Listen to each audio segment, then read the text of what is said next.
नमस्कार प्यारे विद्यार्थियों, मैं कपिल आपका स्वागत करता हूं आपके अपने YouTube चैनल के आर लर्निंग पॉइंट में।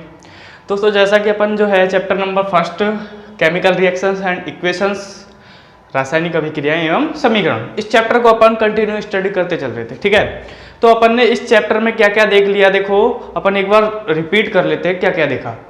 तो देखो दोस्तों, अपन ने इस चैप्टर में देखो सबसे पहले अपन ने देखा केमिकल रिएक्शंस क्या होती है, उनकी पहचान के बारे में देखा कि किस प्रकार उनको पहचाना जा सकता है, किन किन के आधार पर। ठीक है, फिर हमने देखा कि केमिकल रिएक्शंस के बाद रासायनिक समीकरण क्या होती हैं और उनको लिखा कैसे जाता है, ये देखा। ठीक है, उसके बाद अपन ने सबसे मोस्ट इंपॉर्टेंट टॉपिक देखा कि रासायनिक अभिक्रियाओं को बैलेंस या संतुलित कैसे किया जाता है, वो देखा।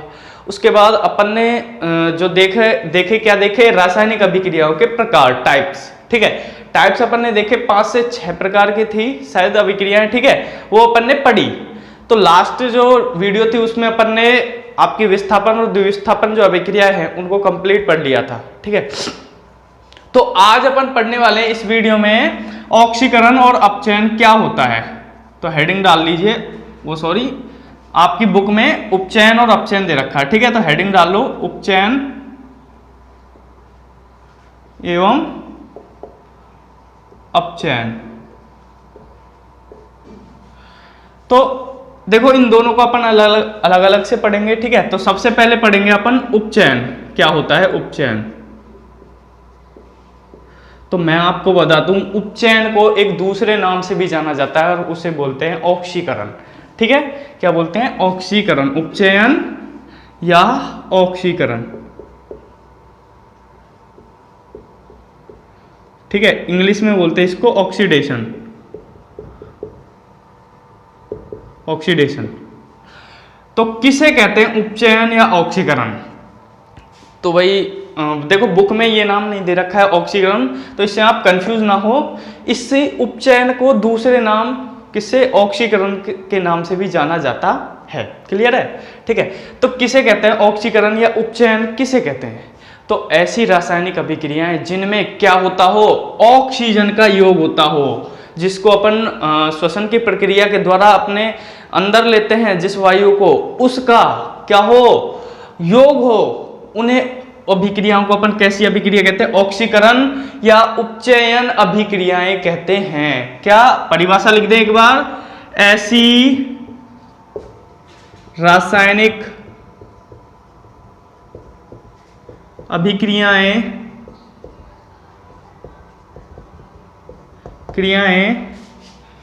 जिनमें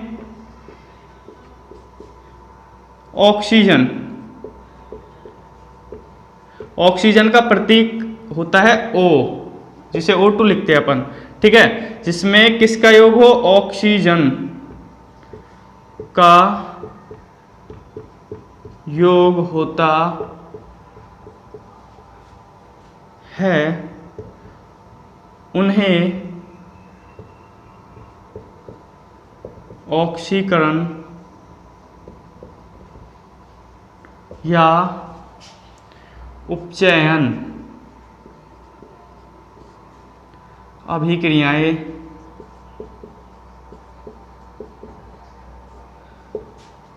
कहते हैं। क्लियर है भाई? ऐसी अभिक्रियाएं जिनमें किसका योग होता हो, ऑक्सीजन का। ध्यान रखना है, जब भी आपसे पूछे कि उपचयन किसे कहते हैं तो किसका योग होगा उस अभिक्रिया में, ऑक्सीजन का। ठीक है, तो इन अभिक्रियाओं की पहचान के लिए अपन देखो एग्जाम्पल देखें कौन कौन से हैं। देखो क्या हो रहा है, ऑक्सीजन का योग। तो आप देख लो ऑक्सीजन का योग, एक मैं आपको एग्जाम्पल दे दूं, आपका जो नॉर्मली एग्जाम्पल दिया गया था आपकी बुक में, लगभग बहुत काम में आता है, मैग्नीशियम के फीते का दहन। ठीक है, तो भाई मैग्नीशियम का जो फीता था उसको ऑक्सीजन की उपस्थिति में ही तो जलाया था। ठीक है, तो जलाने पर वो क्या है, मैग्नीशियम ऑक्साइड की राख में बदल रहा है, MgO में। ठीक है, तो भाई जल तो ऑक्सीजन की उपस्थिति में ही रहा है, मतलब ऑक्सीकरण हो रहा है इसका, किसका, मैग्नीशियम का ऑक्सीकरण हो रहा है। ठीक है, तो यहां पर जो मैग्नीशियम है वो ऑक्सीजन के साथ जुड़ के क्या बनाती है, मैग्नीशियम ऑक्साइड। ठीक है। और अपनी जो परिभाषा उसके अनुसार क्या है, ऐसी रासायनिक अभिक्रियाएं जिनमें ऑक्सीजन का योग होता है उसे क्या कहते हैं अपन, ऑक्सीकरण अभिक्रियाएं या उपचयन।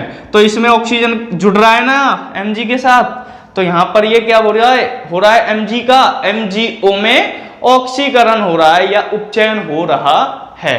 क्लियर है। इस अभिक्रिया को देखते हैं अपन संतुलित है या नहीं है। तो देखो संतुलित देखते हैं, इधर यहां पर मैग्नीशियम है, इधर यहां पर क्या है आपका ऑक्सीजन है, और मैग्नीशियम और ऑक्सीजन ये दोनों आपस में क्या है भाई, जुड़ जाएंगे। ठीक है, और सॉरी जुड़ने, अपन तो संतुलित करना देख रहे हैं। क्या है, इधर मैग्नीशियम के कितने परमाणु है, एक है, और इधर भी एक है, चलो ये कंप्लीट है। लेकिन ऑक्सीजन इधर 2 है और इधर 1 है। तो मैंने क्या बताया था, यदि अपन को कोई भी तत्व या परमाणु को संतुलित करना है तो संख्या कहाँ लगाएंगे, आगे। तो यहाँ पर ऑक्सीजन को 2 करने के लिए क्या है, इसको 2 से गुणा कर दे तो ऑक्सीजन अपन ने संतुलित कर दिया। लेकिन अब यहाँ पर मैग्नीशियम असंतुलित हो गया। ठीक है, तो मैग्नीशियम के 2 हैं तो इनको 2 करने के लिए इसको क्या है 2 से गुणा कर दें, तो अब ये अभिक्रिया क्या है, संतुलित है। और अभिक्रिया कैसी है आपकी, उपचयन या ऑक्सीकरण। एक हो गया। दूसरा एग्जाम्पल C+O2, क्या बन गया, CO2। कार्बन या कोयला, जब कार्बन या कोयले को ऑक्सीजन की उपस्थिति में जलाते हैं तो कौन सी गैस बनती है, कार्बन डाइऑक्साइड। ठीक है, तो कार्बन का CO2 में क्या हो रहा है, ऑक्सीकरण या उपचयन हो रहा है। ठीक है, इनकी भौतिक अवस्था भी लिख ले तो मैग्नीशियम सॉलिड होता है भाई, ऑक्सीजन गैस, मैग्नीशियम ऑक्साइड ये सॉलिड होती है। ठीक है, कार्बन सॉलिड होता है, कोयला, ठीक है, ऑक्सीजन गैस है, CO2 गैस है। ठीक है, देखो नाम आपको ध्यान रखने, इसको बोलते हैं मैग्नीशियम ऑक्सीजन, इसको बोलते हैं मैग्नीशियम ऑक्साइड। ठीक है, एक और एग्जांपल मैं आपको बताता हूं कि आपका CuO, ठीक है, क्या CuO+H2। तो यहां पर क्या हो रहा है, हाइड्रोजन का क्या हो रहा है भाई, योग होगा। ठीक है, वो सॉरी ये तो आपका एग्जाम्पल अपचयन में आ जाएगा। ठीक है, अभी अपन को इतना आगे नहीं जाना है। ठीक है, एक हो जाएगा आपका, दूसरा तीसरा है Cu+O2। ठीक है, Cu+O2 और क्या बना यहां पर 2CuO, ऑक्सीजन जुड़ रही है ना, कॉपर के साथ क्या है, कॉपर की क्रिया किससे कर रहा है, ऑक्सीजन से, और किस में बदल रहा है, CuO, कॉपर ऑक्साइड। अब अभिक्रिया संतुलित है या नहीं है ये देख लेते हैं। यहाँ पर कॉपर 1 है, यहाँ पर कॉपर 2 है। देखो मैंने आपको बताया था, मैं जो U को बनाता हूँ वो थोड़ा 4 की तरह दिखता है मेरा। ठीक है, इसको आप मैनेज करना, तो मैं थोड़ा क्या है बना देता हूँ जल्दी जल्दी में। ठीक है, तो ये Cu जो है यहाँ पर 1 है, यहाँ पर 2 है, तो इनको 2 करने के लिए ये कंप्लीट है। ठीक है, ऑक्सीजन 2 है, ऑक्सीजन 2 है, कंप्लीट अभिक्रिया। ये आपके 3 एग्जाम्पल हो गए ऑक्सीकरण या उपचयन अभिक्रियाओं के, ये जल्दी से देख लीजिए आप। फिर अपन चलते हैं अपचयन अभिक्रिया किन्हें कहते हैं। तो आगे चलते हैं अपन, दूसरा जो प्रकार है आपका अपचयन अभिक्रिया।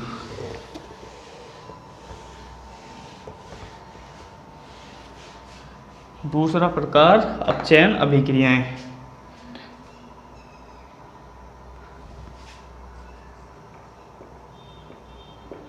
अपचयन रिडक्शन। ठीक है, तो अपचयन अभिक्रियाएं किन्हें कहते हैं, देखो ऑक्सीकरण और अपचयन, वो सॉरी उपचयन और अपचयन, ये दोनों अभिक्रियाएं एक दूसरे के विपरीत होती हैं। ठीक है, मतलब इसमें तो ऑक्सीजन का योग होता है, ठीक है, और इसमें हाइड्रोजन। देखो अपन जो पढ़ रहे हैं ऑक्सीजन और हाइड्रोजन के आधार पर पढ़ रहे हैं। मैं आपको थोड़ी सी नॉलेज के लिए बता दूं, ऑक्सीकरण और अपचयन जो अभिक्रियाएं ये 5 प्रकार की होती हैं, लेकिन आपकी बुक में सिर्फ इनके बारे में एक नॉर्मल बहुत ही छोटी सी जानकारी दे रखी है, क्या होती है। देखो 5 प्रकार मैं आपको बता दूं, ऑक्सीकरण और अपचयन 5 प्रकार से होते हैं। ठीक है, एक तो होता है आपका हाइड्रोजन के संयोग व वियोजन के आधार पर, दूसरा होता है आपका ऑक्सीजन के संयोजन वियोजन के आधार पर, तीसरा पॉजिटिव या धनावेशों के संयोजन व वियोजन के आधार पर, तीसरा और चौथा है आपका ऋणात्मक या ऋणावेश, ऋणावेशों के ऑक्सीकरण एवं अपचयन के आधार पर। और पांचवा जो प्रकार है वो इलेक्ट्रॉन के संयोजन, संयोग या वियोजन के आधार पर। तो ये 5 प्रकार से ऑक्सीकरण अपचयन होते हैं, लेकिन आपकी जो बुक है उसमें इनको नहीं बताया गया है। ये जो पढ़ने वाले हो आप आगे की कक्षाओं में पढ़ोगे, ठीक है। तो इनको अपन यहाँ पर डिस्कस नहीं करेंगे, ठीक है। अपन को सिर्फ नॉर्मल जानकारी लेनी है, ठीक है। आपकी बुक में केवल नॉर्मल जानकारी दी है कि ऑक्सीकरण क्या होता है और अपचयन क्या होता है। तो देखो मैंने आपको ये सिर्फ बता दिया है जिससे आप क्या है कंफ्यूज ना हो,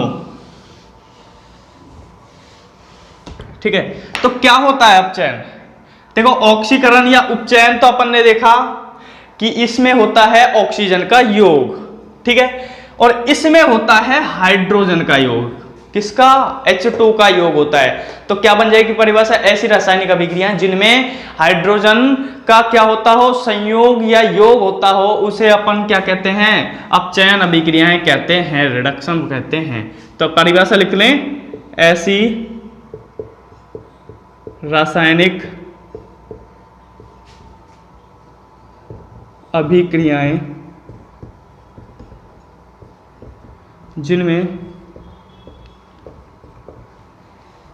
जिनमें हाइड्रोजन H2 का योग होता हो उन्हें अपचयन, रिडक्शन कहते हैं इंग्लिश में, रिडक्शन, अपचयन अभिक्रियाएं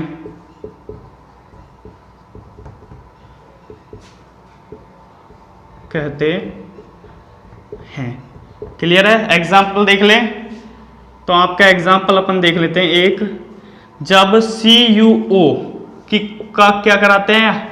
और हाइड्रोजन से योग या इसका हाइड्रोजनीकरण कराते हैं, तो क्या बनता है यहाँ पर? CuOH का होल ट्वाइस, ठीक है। तो यहाँ पर बन जाएगा ये, ठीक है, कि CuOH का क्या बन जाएगा? वो सॉरी, CuOH का होल ट्वाइस नहीं बनेगा, यहाँ पर हाइड्रोजन ऑक्सीजन के साथ जुड़ जाएगा। यहाँ पर एक गलती हो जाती है अभी, ठीक है। यहाँ पर बन जाएगा H2O। तो यहाँ पर जो ऑक्सीजन है वो हाइड्रोजन के साथ जुड़कर क्या बना रही है? जल, H2O। क्या बना रही है? जल। किसका सूत्र है ये? जल का सूत्र होता है, ध्यान रखना, H2O। तो यहाँ पर क्या हो रहा है भाई? अपचयन हो रहा है ना, हाइड्रोजन जुड़ रहा है ऑक्सीजन के साथ और Cu निकल रहा है, ठीक है। तो इसका हो रहा है उपचयन भाई। इसका तो ऑक्सीकरण भाई, ऑक्सीजन निकल रही है, तो क्या हो रहा है? अपचयन CuO का। देखो ये जो रिएक्शन है इसको अपन एक आपकी रेडॉक्स अभिक्रिया में भी ले सकते हैं। तो इसका तो हो रहा है भाई क्या? अपचयन, और इसका हो रहा है उपचयन। इसमें H2O का H2O में क्या हो रहा है? उपचयन। तो इस अभिक्रिया को ध्यान रखना है, अभी अपन नेक्स्ट जो टॉपिक है उसमें भी पढ़ेंगे, ठीक है। तो आप ये रिएक्शन ध्यान रखना है, ठीक है। तो ये क्या हो रहा है? इसमें अपचयन हो रहा है, ठीक है। एक एग्जांपल ये हो गया। एक आपका एग्जांपल मैं आपको बताऊं, ये एथीन का जब एथीन को हाइड्रोजनीकरण कराते हैं, एथीन का, इसका नाम होता है एथीन। अब वो कैसे होता है वो आपको बाद में पता चलेगा जब आपका कार्बन वाला चैप्टर चलेगा, ठीक है।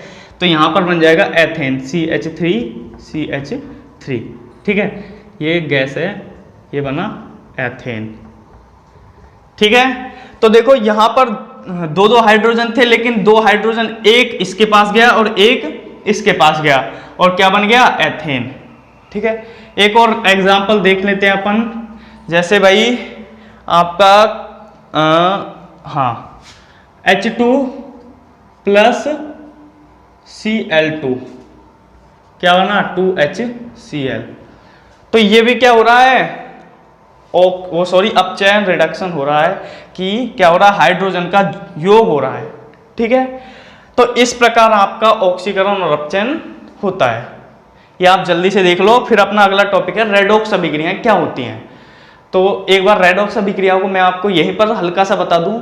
तो देखो ऐसी अभिक्रियाएं जिनमें ऑक्सीकरण और अपचयन या उपचयन और अपचयन दोनों एक साथ होते हैं उन्हें अपन क्या कहते हैं, रेडॉक्स अभिक्रियाएं। तो ये जो आपकी अभिक्रिया है एक रेडॉक्स अभिक्रिया का भी उदाहरण है। जो है CuO वाली जो रिएक्शन है ये आपकी रेडॉक्स अभिक्रिया का भी उदाहरण है। वो कैसे है अब मैं अभी आगे बताऊंगा, ठीक है। ये जल्दी से हेडिंग डाल लो, रेडॉक्स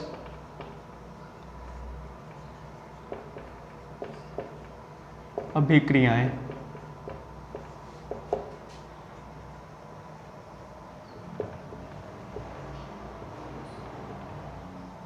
रेडॉक्स रिएक्शंस।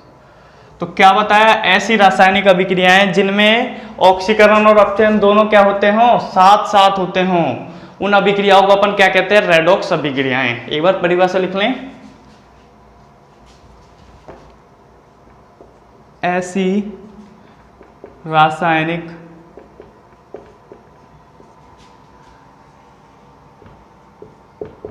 अभिक्रियाएं जिनमें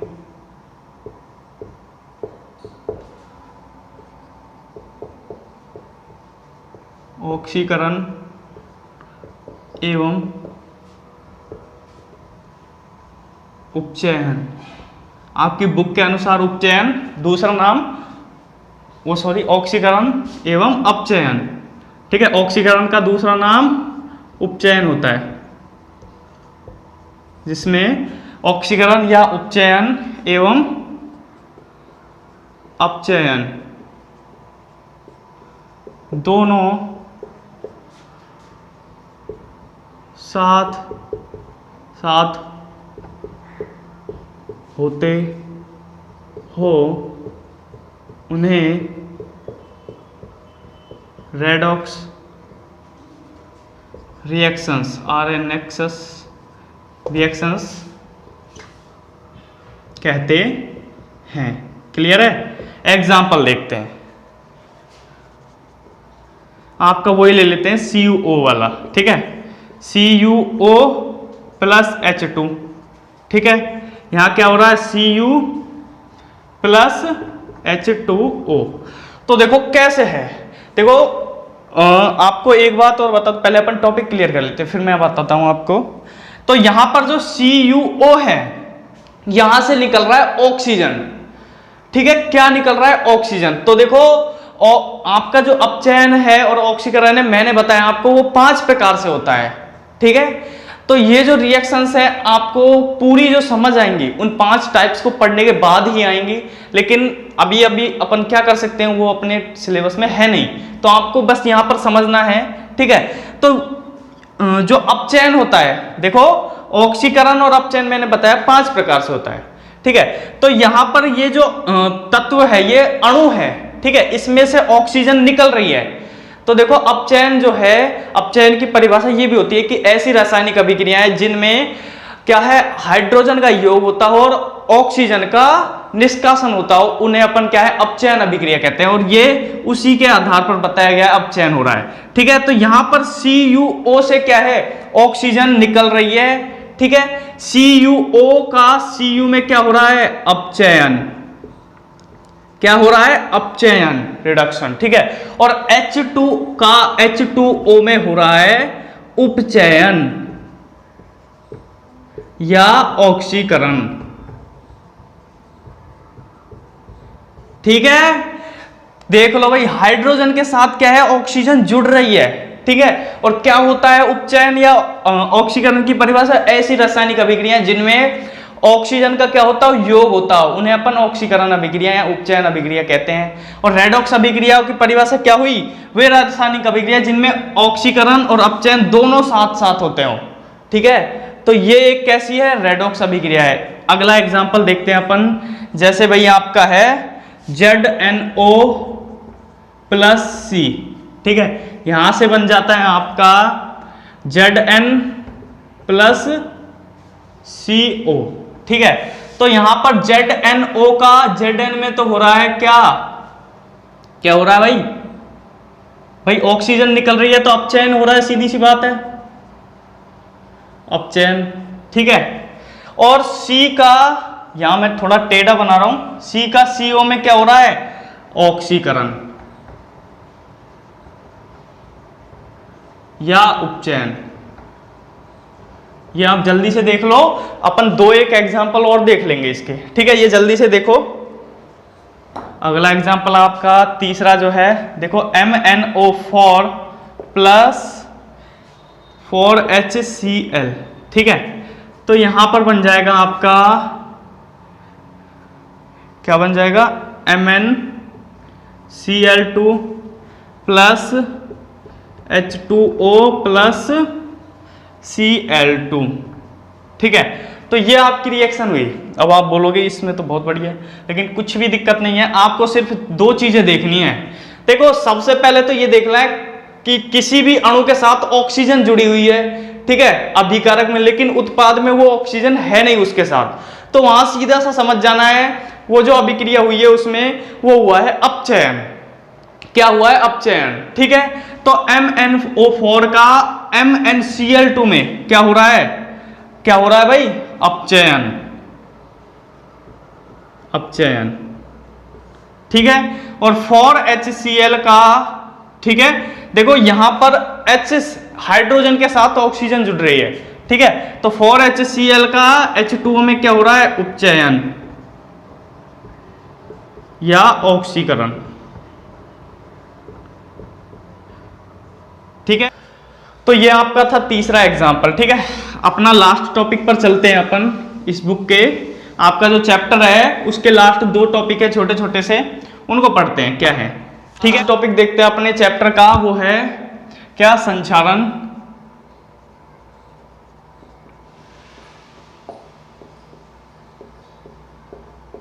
कोरोजन, ठीक है।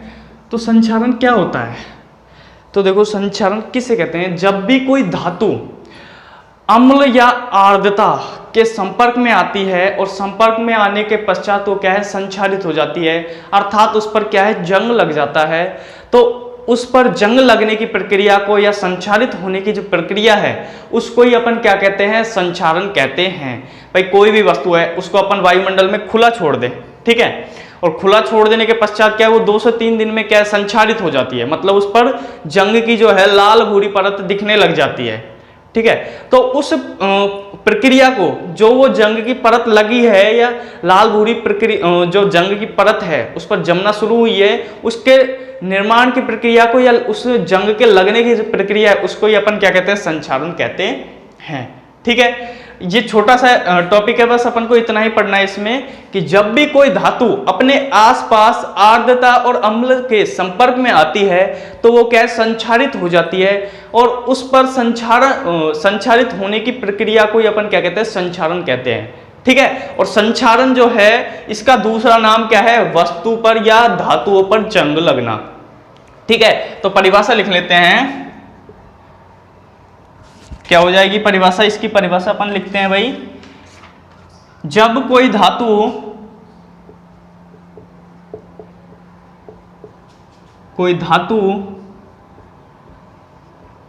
अम्लता व आर्द्रता के संपर्क में आती है तो वह संक्षारित हो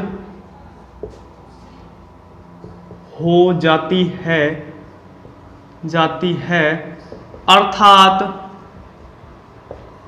उस पर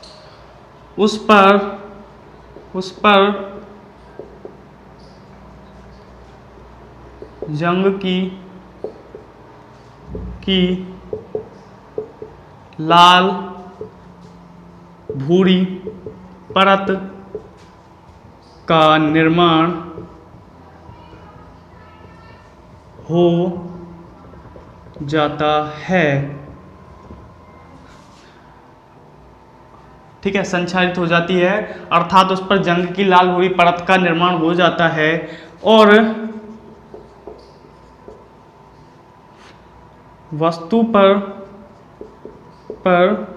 वस्तु या धातु पर पर जंग लगने की प्रक्रिया को ही या बोल सकते हैं संक्षारित, जंग लगने या संक्षारित होने की प्रक्रिया को ही संक्षारण कहते हैं। ठीक है, क्या हो जाएगी परिभाषा कि जब भी कोई धातु अम्लता या आर्द्रता, आर्द्रता मतलब नमी, ठीक है, अम्ल व आर्द्रता के संपर्क में आती है तो वो संक्षारित हो जाती है, अर्थात उस पर क्या है, जंग की लाल भूरी जो परत है उसका निर्माण हो जाता है और वस्तु या धातु पर जंग लगने या उसके संक्षारित होने की प्रक्रिया को ही क्या कहते हैं, संक्षारक कहते हैं। एग्जाम्पल जैसे आपका जो चांदी है, ठीक है, चांदी पर काले रंग की परत का जमना, रंग की परत का जमना, ये भी संक्षारण का एग्जाम्पल है एक। दूसरा, कॉपर तार पर हरे रंग की परत का निर्माण होना। ठीक है, तो जंग के कारण या संक्षारण के कारण क्या है, आपके जो बड़े बड़े पुल हैं, ठीक है, जैसे बड़े बड़े पुल हैं वो क्या है, इसके कारण नष्ट हो जाते हैं, ध्वस्त हो जाते हैं। ठीक है, तो किसी भी वस्तु को या धातुओं को अपन संक्षारण से बचाना है तो उनको क्या है, उन पर अपन जो है या तो पेंट करते हैं या कोई चिकना पदार्थ स्नेहक लगाते हैं। ठीक है, तो ये होता है आपका संक्षारण। ये जल्दी से देख लो। इसके बाद अपना जो लास्ट टॉपिक है वो है विकृत गंधिता क्या है। ठीक है, ये देख लो जल्दी से, फिर अपना लास्ट टॉपिक देखते हैं क्या है।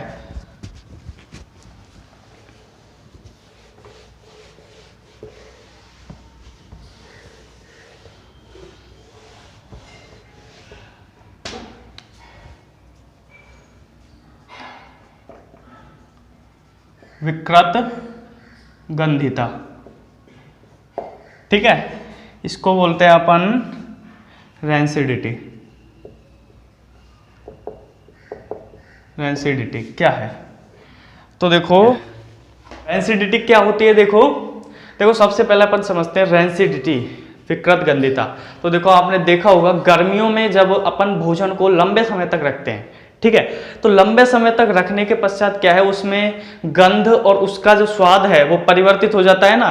ठीक है, अपन लंबे समय तक रख देते हैं गर्मियों में तो वो खराब हो जाता है, मतलब उसकी जो गंध है वो अपन को थोड़ी खट्टी खट्टी लगने लगती है और उसका जो स्वाद है, टेस्ट जो है वो भी क्या है, बदल जाता है। ठीक है, थोड़ा खट्टा कड़वा लगने लग जाता है।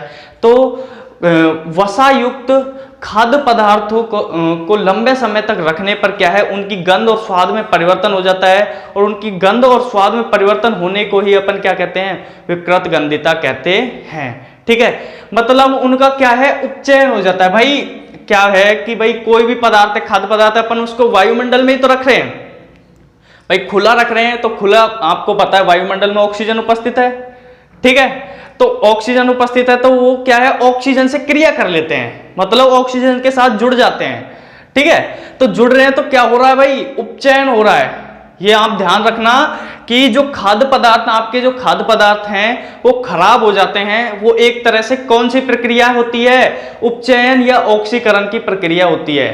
तो आपका वो एग्जाम्पल हो जाएगा किसका, ऑक्सीकरण का या उपचयन का। आपसे पूछा भी जा सकता है कि जब अपन जो खाद्य पदार्थ हैं उनको वायुमंडल में लंबे समय तक रखते हैं तो उनका क्या हो जाता है, आपसे पूछा जा सकता है। एक नंबर में आपके स्पेस दे सकता है या ऑप्शन में पूछ सकता है। ठीक है, तो आपके जो खाद्य पदार्थ हैं उनका क्या हो जाता है, उपचयन हो जाता है या ऑक्सीकरण हो जाता है, जिसके कारण क्या है, वो खराब हो जाते हैं।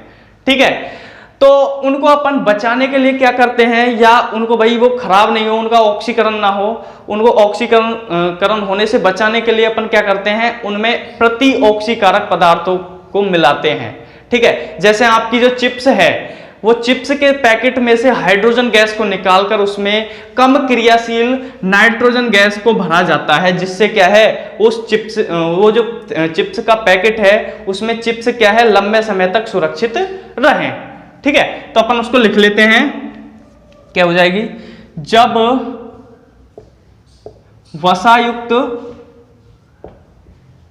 वसायुक्त खाद्य पदार्थों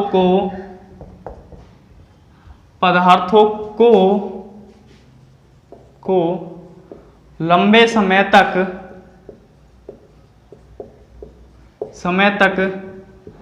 रखा जाता है तो उनकी गंध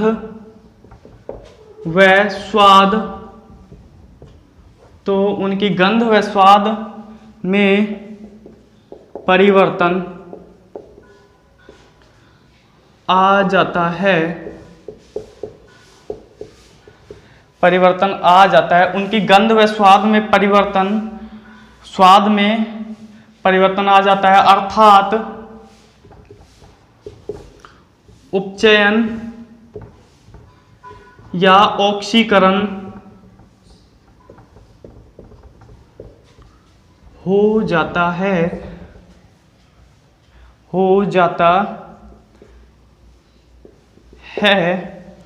जिसे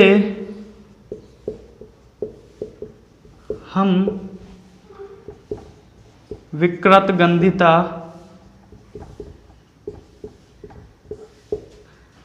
कहते हैं। ठीक है, तो इन वसायुक्त पदार्थों को या खाद्य जो पदार्थ है इनको अपन भाई ऑक्सीकरण न हो, इनका क्या है ऑक्सीकरण ना हो, इनकी गंध और स्वाद में परिवर्तन ना हो, उसके लिए क्या करते हैं इनमें एंटीऑक्सीकारक या प्रतिऑक्सीकारकों का उपयोग करते हैं। ठीक है, प्रतिऑक्सीकारक। ठीक है, जैसे आपकी एक जो नाइट्रोजन गैस है ये एक प्रतिऑक्सीकारक है, मतलब प्रतिऑक्सीकारक मतलब कम क्रियाशील पदार्थों का उपयोग, गैसों का उपयोग करते हैं। ठीक है, तो इसको लिख लेते हैं, अतः वसायुक्त खाद्य पदार्थों को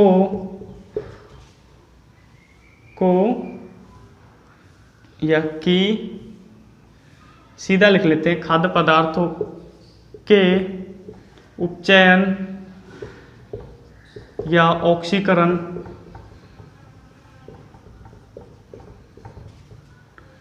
न होने के लिए खाद्य पदार्थों को उपचयन या ऑक्सीकरण से बचाने के लिए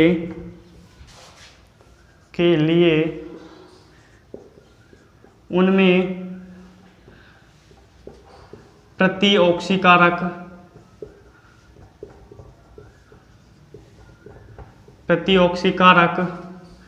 कारकों को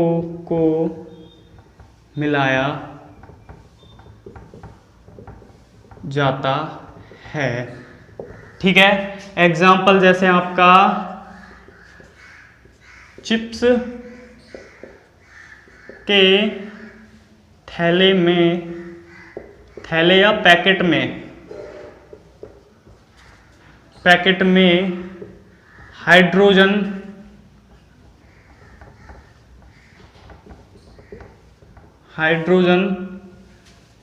को निकाल कर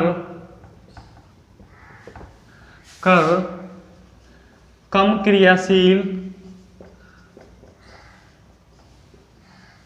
क्रियाशील गैस नाइट्रोजन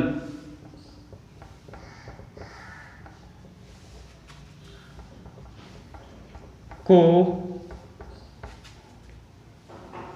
भरते हैं।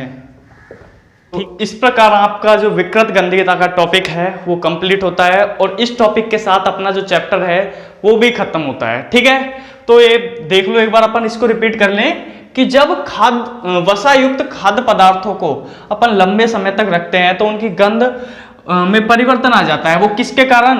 उनका ऑक्सीकरण या अपचयन हो जाता है भोजन का, ठीक है। तो आपका भोजन जो खराब होता है वो एक प्रकार से कैसी रासायनिक अभिक्रिया है? ऑक्सीकरण रासायनिक अभिक्रिया या अपचयन अभिक्रिया है, ठीक है। अपचयन या ऑक्सीकरण अभिक्रिया का एग्जाम्पल है, ठीक है। तो उसका क्या हो जाता है? ऑक्सीकरण या उपचयन, ठीक है, हो जाता है, जिसे अपन विकृत गंधिता कहते हैं। अब उन वसायुक्त पदार्थों को अपन भाई खराब न हो उनको बचाने के लिए, ठीक है, उनका उपचयन या ऑक्सीकरण ना हो उसके लिए अपन उनमें क्या है? प्रतिऑक्सीकारक पदार्थों को मिलाते हैं। जैसे गैस है आपकी नाइट्रोजन गैस एक प्रतिऑक्सीकारक गैस है। मतलब प्रतिऑक्सीकारक का मतलब कम क्रियाशील गैसों को मिलाते हैं, ठीक है। कम क्रियाशील गैस हो, कोई पदार्थ हो, उनको मिलाते हैं, ठीक है। तो एग्जाम्पल के लिए अपन ने देखा कि चिप्स के थैले या पैकेट में हाइड्रोजन गैस के स्थान पर उसको निकाल दिया जाता है और उसके स्थान पर कम क्रियाशील गैस नाइट्रोजन को भरते हैं या मिलाते हैं, ठीक है। इस प्रकार वो जो आपकी चिप्स के पैकेट में चिप्स जो है वो लंबे समय तक सुरक्षित रहती है, ठीक है। तो इस प्रकार इस टॉपिक के साथ अपना जो चैप्टर है, ये जो पहला पार्ट है वो खत्म होता है, समाप्त होता है, ठीक है दोस्तों। तो इस चैप्टर के अपन क्वेश्चंस को यदि आप करके देखना, आपको यदि कोई दिक्कत हो तो दोस्तों कमेंट में जरूर बताएं कि सर हमसे ये क्वेश्चन जो है इसमें हमें प्रॉब्लम आ रही है, तो उसको आप बता देना कि कौन से पेज पर है, कौन से नंबर का क्वेश्चन है, ठीक है। उसको हम सॉल्व करा देंगे आपके लिए, ठीक है। तो दोस्तों यदि आपको वीडियो अच्छी लगी हो तो दोस्तों इन वीडियोस को आप अपने फ्रेंड्स को भी शेयर कीजिए, ठीक है, जिससे क्या है वो भी अपने जो है नोट्स बना सकें, इन नोट्सों का लाभ ले सकें, ठीक है। तो दोस्तों धन्यवाद।